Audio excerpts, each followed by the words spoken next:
আলহামদুলিল্লাহ, আল্লাহ তাআলা অনেক বড় সুযোগ দিয়েছে। আপনারা সবাই দোয়া করবেন, দেশবাসীর কাছে দোয়া চাই যাতে সততার সাথে নিষ্ঠার সাথে ভালোভাবে কাজ করতে পারি। কত ভাই একটা বিষয় যে বিগত 15 বছর আওয়ামী লীগ ক্ষমতায় ছিল, সেখানে তথ্য মন্ত্রণালয়ের দায়িত্বে বেশিরভাগ সময়টাতেই মানে জোটের শরিকরা ছিল আর কি আওয়ামী লীগের। এবারও বিএনপির শরিকদের মধ্যে আপনি দায়িত্ব পেয়েছেন, সেক্ষেত্রে আপনার দায়িত্ব পালনে চ্যালেঞ্জটা আসলে কি হতে পারে? এখনো তো আসলে আমি দায়িত্ব পেয়েছি, কালকে থেকে অফিস করা আরম্ভ করব। তো আমি গেলে আসলে বুঝতে পারবো যে এই মন্ত্রণালয়ের কাজের পরিধিটা কত বড় এবং আসলে প্র্যাকটিক্যাল কি কি প্রবলেম আসে। তো আমার বিশ্বাস ইনশাল্লাহ আপনারা সবাই সহযোগিতা করলে, দেশবাসীর সাথে থাকলে ইনশাল্লাহ ভালোভাবেই করবো ইনশাল্লাহ কাজ।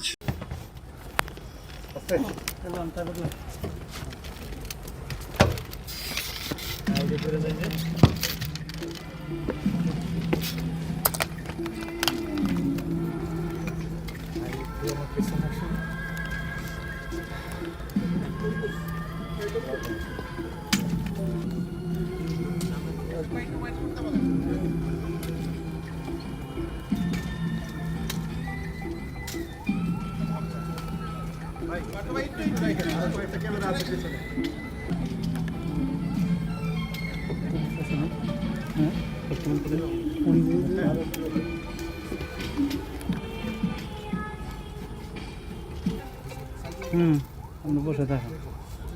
হ্যালো ভাই। হ্যালো।